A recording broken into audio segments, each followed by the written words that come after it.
اور جی ہاں، یہاں پر آپ کو افسوسناک خبر سے آگاہ کرتے چلیں، جہاں پر کراچی شہر میں زوردار دھماکے سے متعلق اطلاع ملی ہے۔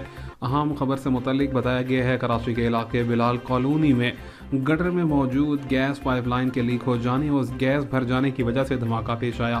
دھماکے کی وجہ سے گٹر کے اوپر کی سلیب ٹوٹ گئی۔ بتایا گیا ہے قریب موجود 5 افراد شدید حالت میں زخمی ہو گئے۔ زخمیوں کو فوری طور پر مقامی اسپتال عباسی شہید ہاسپٹل لایا گیا ہے۔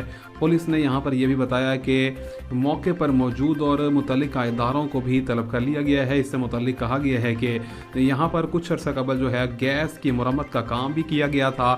پائپ کو ٹھیک کرنے سے متعلق یہاں پر اطلاعات ملی تھی، لیکن فی الحال کے لیے بتایا گیا ہے کہ پائپ کے لیک ہو جانے کی وجہ سے گیس کا بھر جانا اور اس کے بعد گیس کے دھماکے کی وجہ سے متعدد طور پر افراد کے زخمی ہونے کی اطلاعات ملی ہیں۔ عام خبر سے متعلق آپ کو بتاتے چلیں، مزید کیا اطلاعات ہوگی، آنے والی اپڈیٹس ہمارے چینل پر دیکھنا مت بھولیں۔